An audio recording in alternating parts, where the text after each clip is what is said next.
Dear viewers and listeners of Khower Hub and Radio Candid, Namaste and good evening, and welcome to our very special interview with Admiral Yoji Koda.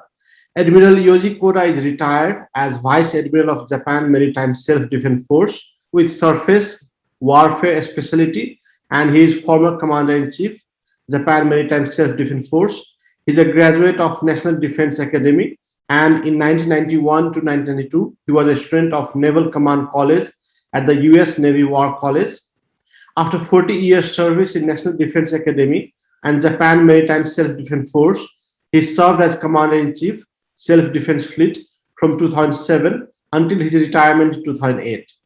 In 2009 to 2011, Admiral Koda became a senior fellow at Harvard University's Asia Center, where he worked on the Chinese naval strategy.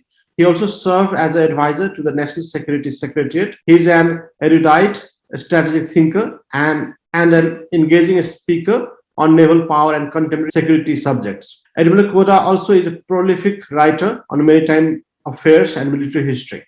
His recent articles include Japanese Perspective on China's Rise as a Naval Power, which was published by Harvard Asia Quarterly, Winter 2010, and Maritime Security and National Security in Japan and Britain, published by Leiden and Boston Global Oriental in 2012.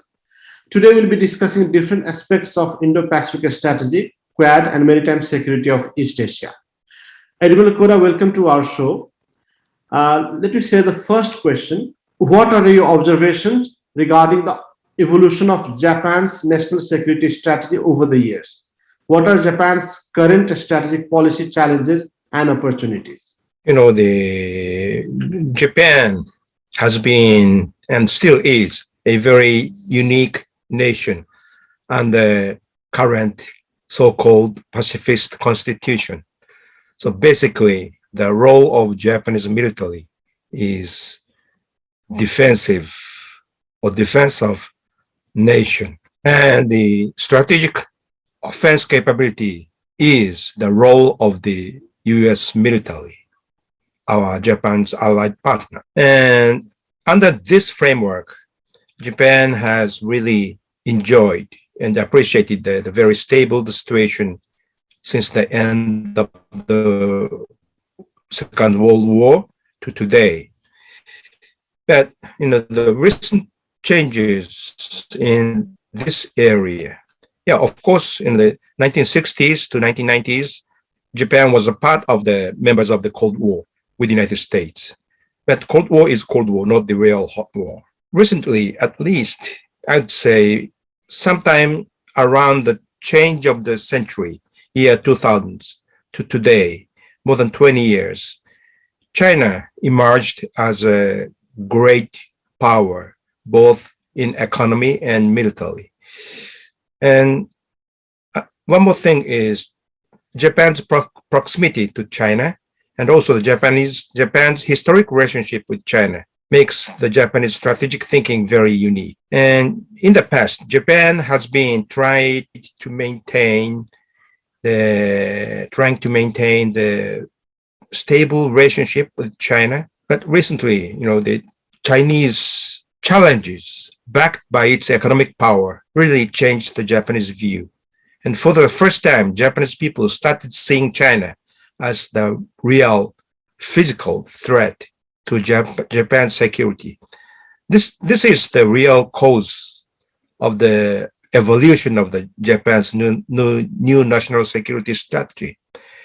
And what are the challenges and opportunities? Of course, challenges are the various challenges made by Chinese stronger economy and military. And opportunities, still, there are many areas for Japan to cooperate with the ASEAN nations, and also Japan has been strengthened our allied relationship with the United States, and also the friendly relationship with the Europe.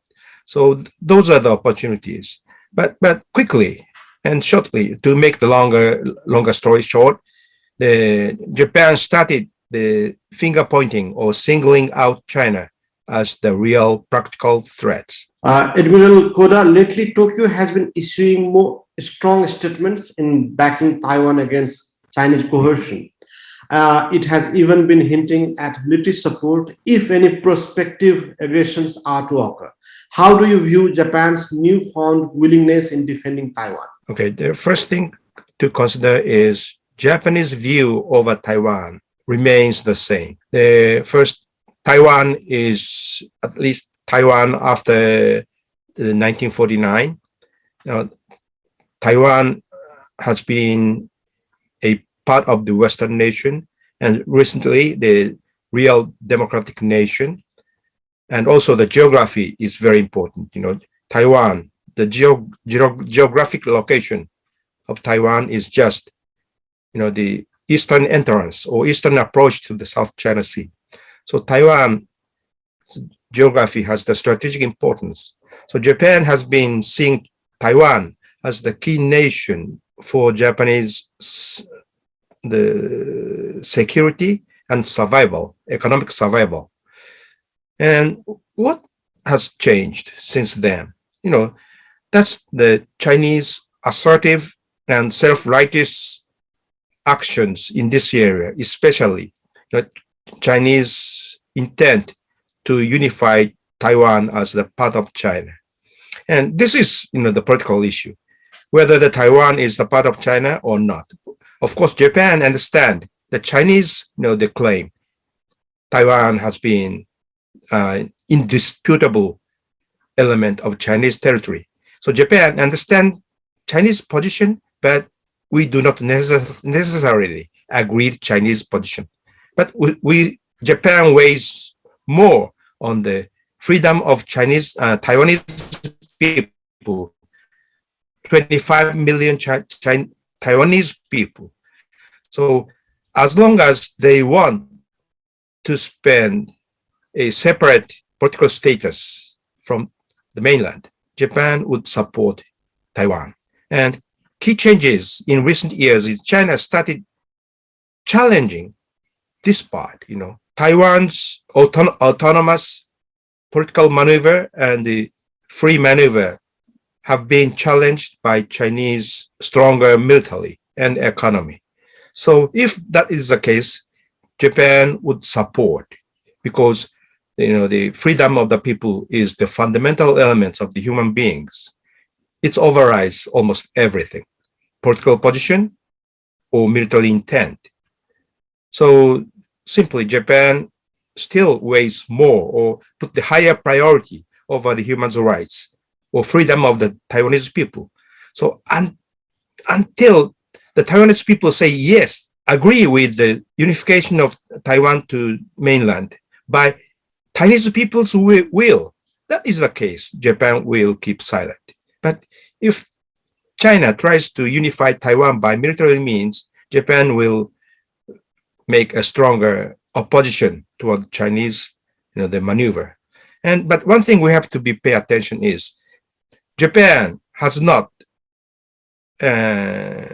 support an idea to sending Japanese forces to Taiwan or to fight directly against China militarily.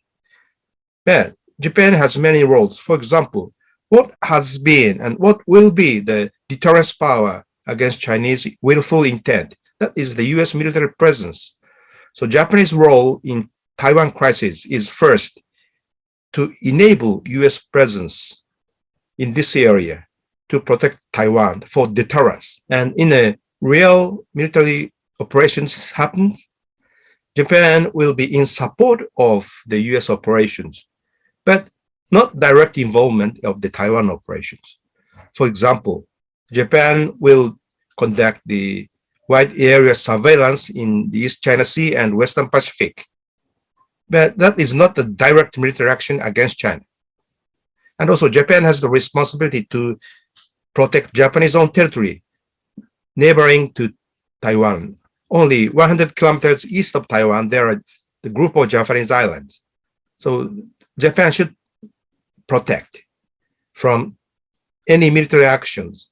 So Japan, and also Japan as an allied country of the United States, Japan will be responsible to logistically support the US operations.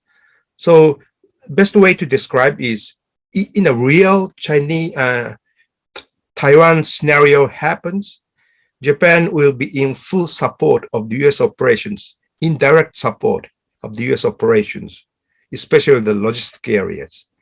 And US forces needs a huge logistic in case of the real combat. So this is the Japan's role. Thank you, sir. How has Japan perceived China's new maritime rules designed to control the entry of foreign vessels in what Beijing calls Chinese territorial water in the disputed South China Sea? Is it likely to cause more rift or spike tension in the South China Sea? Yes, that's correct. I think two major issues. One is, under the UNCLOS or the maritime international law, every ships, regardless of its nature, military ships or the commercial ships, they have the rights to steam the innocent navigation in any nation's territorial waters without doing anything. So this has been a long maritime customs for more than, I would say, hundreds of years. So China is trying to break this long-lasted, fairly established interpretation and conduct of the sailors or mariners in terms of the innocent passage or navigation. So China is requesting, okay, you have to tell what you are, where you're going, what are you carrying. So China is trying to break the mostly widely accepted international maritime customs and norms by its own domestic regulations. So this is the challenge of the international norm. And second thing is, China says its own territorial waters. Where are the territorial waters? Or where is the Chinese territorial waters? Definition is very uncertain. So China may say, okay, this is my territorial waters. But the other nations that ships belong say, no, this is international waters. There will be another conflict of the interpretation of the territorial waters of China. So this will generate, this may generate very hard and difficult conflict and chaos at the maritime shipping, especially in South China Sea, where China claims this is my water. So, and if this really happens, the maritime traffic, international maritime traffic in Asia will be totally destroyed. So this, the Chinese new intent or new declaration of the regulation of this territorial water regulations, this is really the real physical and practical challenges toward the established, I'd say everyone agrees, international norm of the international maritime traffic. So this is very dangerous. This is my understanding. Thank you very much. Thank you, sir. How has US policy towards Asia, particularly Japan, changed over the Trump administration, and how will relation be after Japan elects its new prime minister? How can the US and Japan work together to neutralize China's growing presence in South China Sea? Difficult question. Political. And the first, I think the people in Nepal understand, but Japan in Trump administration days, Japan is one of very few countries that were not finger pointed as I'd say non-cooperative nation in terms of an alliance. For example, most of the NATO nations, the Trump administration or President Trump himself, he said, you must spend more than 2% of the GDP. But what you are spending now is less than 2%, 1.3, 1.5, or the treaty obligation of the alliance. You are not doing very well. But Japan, in 4 years in the Trump administration days, Japan is not attacked by, I'd say attacked by the, or condemned by Trump administration, because past relationship or past facts of Japan's contribution to the alliance and also to the stability of the region, I think that's the point even President Trump understood. So in this regard, I don't think there will be the big changes, even the transition from the President Trump to President Biden. So U.S.-Japan relationship, especially the security relationship, will remain fairly stable in the coming years. That's my first point. And second, okay, new prime minister. Yeah, that's a big issue, but one more thing very clear historically after the war is whatever the government is, the Japanese government, no exception, made the best effort to maintain U.S.-Japan allied relationships or alliances. So in this regard, whoever the new prime minister of Japan will be, the U.S.-Japan relationship will not change and will remain fairly stable. And of course, Japan may be asked or may make its Japanese position very clear in support of the U.S. new strategy toward Asia or Indo-Pacific area. So there will be some homeworks, I'd say homeworks, that Japanese government should to solve or to improve the U.S.-Japan relationships. But I don't think the change of the Japanese government will have almost no impact on the relationship. And how U.S. and Japan can neutralize. Yes, this is the point, especially in the Cold War days until today, the alignment of the strategic concept between U.S. and Japan has been pretty good. And the military-to-military cooperation in defense of Japan has been very good. But for example, okay, how about in case of Taiwan scenario?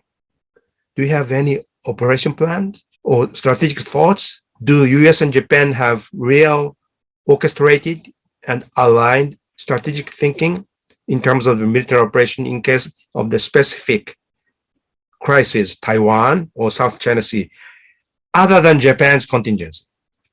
U.S.-Japan in the past is the alliance to defend Japan. So few the coordination or alignment of the strategic thought have been made in the past.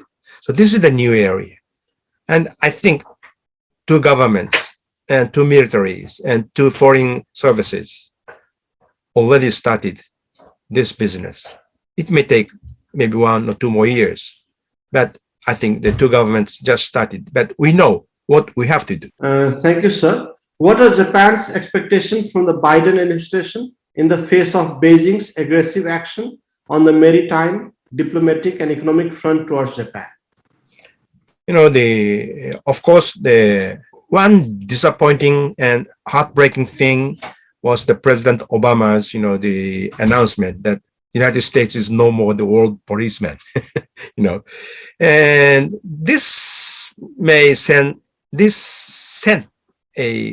a wrong signal to Beijing. So, but key thing is, we believe the U.S. interest in this region still remains the same. So the Japanese people really hope that the United States under President Biden will maintain the same national interest or same thoughts on United States national interest in this region. And this is the key thing, because what are the drivers of each nation's military strategy or security strategy? Each nation has its own national interest. And this is the primary, the engines to drive each nation. And in case of US-Japan alliances, both US and Japan has aligned our national interest pretty well. So maybe 80% of our national interest has been aligned. aligned. And this 80% really drives or brings the US and Japan come together.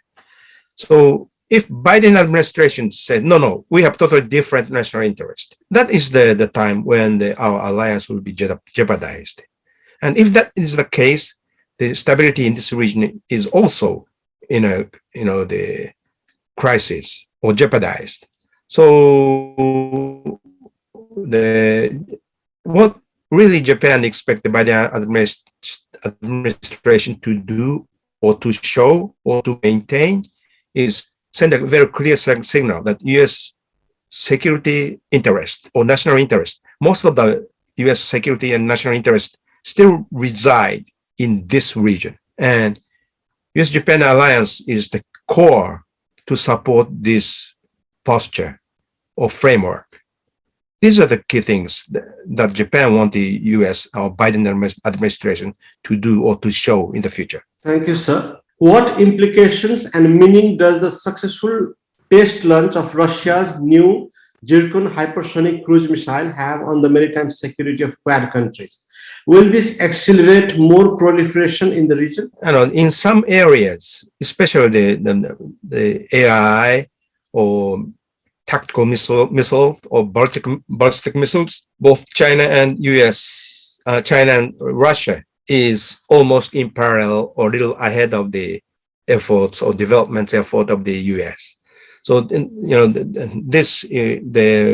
Russian Zircon missile is one of the examples, because US still thinks the hypersonic, US is technically, US is making a lot of researches, but tactical and military implications are not yet defined. But Russia already made the first test launch of Zircon from its warship. We are still not quite sure what the tactical and military implications of those new missiles are. Of course, militarily in general, this is a very dangerous weapon. That is correct. And also we have to pay very serious attention on these new developments. Because, for example, especially your question is on Quad. So Quad is a typical maritime cooperation framework. So any naval forces operating in this region will be a target of these high-tech missiles. So 4 nations or other, the like-minded nations in ASEAN has to do a lot of effort to protect its naval forces, because naval forces is the bondage agent to bring our 4 nations or many other nations together. We should have the capability. But, this Zircon missile will be a bondage agent to bring our like-minded nations together, because we may jointly develop our countermeasures. So this will be the very good bondage agent to bring our nation together. But still, my point is, if we do nothing, we will fail. We need to do something. And this is the part of the US-Japan strategic, the alignment of the strategy, and invite other peoples to jointly develop and field those countermeasure systems. And proliferations is very difficult questions. But, my point is, it's just a matter of time that China would deploy and employ this type of missile systems. Matter of time. So maybe within a few years. But key thing is we need to develop our own, first, defense capabilities, and second, we need to develop our own offensive capabilities using this type of missile. But still, mission definition, because this is I'd say, very expensive missiles. So using conventional, the cruise missile is much more feasible for the regular military operations. US and Japan do not come to the conclusion yet. So whether to employ or what type of the future missile system, offensive missile systems to employ will be another question. But anyway, we need to do some effort, both in defensive manner and offensive manner. Thank you, sir. The great power battle is playing out in Antarctica, and Japan's recent demand that it should be among the countries allowed to exploit resources lying below the surface in Antarctica was met with huge outrage in Moscow, asserting the claim to be a threat to Russia's right in the Antarctic. How does Japan view Moscow's response, and what are Japan's claim on the southern polar region? Okay, the first, the what is happening in Antarctica, Antarctic Ocean, Arctic Ocean, is something very similar to South China Sea. Moscow or Russia is claiming the Arctic Ocean is my own water, regardless of its EEZ or territorial waters. So to the North Pole, from the coastline of Russia to North Pole, those are my waters, regardless of the 200 miles, nautical miles, the EEZ. So this is very similar to what China is saying. Regardless of the 200 nautical miles EEZ, South China Sea is my water. But, we have to be strict on the interpretation of the UNCLOS. Any water out of 200 nautical miles is the high sea for everybody. So in theory and in principle, those neutral areas or high sea areas, even in the Arctic Ocean or South China Sea, belongs to nobody. If any nation has an intent and capability to make a mining on the seabed, natural resources, it's free to do. It should be free to do, unless or until any international agreements or treaty is concluded. And since there is no treaty, the Japanese position is, at least Japan does not accept and acknowledge the Moscow's position of monopolize the Arctic Oceans. So that's my first thing. And second, the southern polar region means Antarctica, right? Yeah, Antarctica, there is an international already, the treaty. Every nation involved in any activity in that region, there is only one principle and rule. That is the treaty over the Antarctica. So we should follow the treaty, and until this current treaty will be rewritten or revised. Yes. Before wrapping up, let me put the last question. Recently, Japan has been developing a hypervelocity guiding projectile, HVGP, with anti-ship capabilities that is said to be capable of disseminating warships. How similar is the HVGP to hypersonic weapons of Russia and China? Why does Japan need HVGP? Okay, and now the rise of China casted a kind of dark shadow over the Japanese Western Front, because we just discussed that between Taiwan and the Kyushu, that's the largest southern island, the distance is about 1,500 kilometers, and there is a long stretched line of islands, and very difficult to protect, and so close to China. And also there are many choke points. Choke points is the narrow channels that Chinese forces have to pass when they try to go out or come back from the Pacific Ocean. So we call the Western Island chain of Japan will be the critical area for Japan to protect and also to control the Chinese military ambitions. Key thing is, how can Japan defend those countries, islands? And there should be many ways. Of course, the placing the defense forces, ground forces over major islands is one thing, and Japan already started. But the island defense force alone, ground force alone cannot protect. So second means is, of course, to maintain the air superiority by fighter jets and anti-air missiles. And the third thing is protect the invading forces or shipping at longer distance as possible. So Japan needed and needs and will need a long-range anti-ship missile to attack incoming invasion forces. And of course, easy. The longer the range is, the better the protection would be. So Japan started developing several types of the longer range weapons. And one thing is conventional long-range cruise missiles. Range is about 500 to 1,000 nautical miles.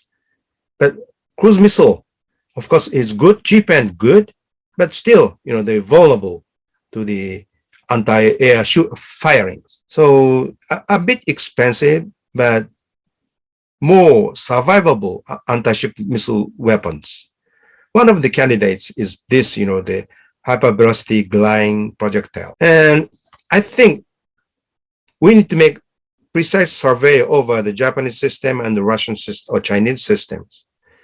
But, Japan is still in the phase of development, especially on the seeker or homing, how to, they hit the targets at a very high speed. It's very difficult technologies. So Japan is still making some effort, and it may take several more years to complete the developments, then make tactical implications. So I'd say another 5 to 10 more years. But the reason is very simple: to protect the Western island chain. That is a part of the first island chain. So, the defending this chain of island will be very important mission and strategic mission for Japan to carry out. Admiral Yoji Koda, thank you so much for your time. It was a pleasure talking to you. Thank you, sir. Thank you very much. I hope my answers will be good for you. Thank you. And have a good day, sir. Thank you.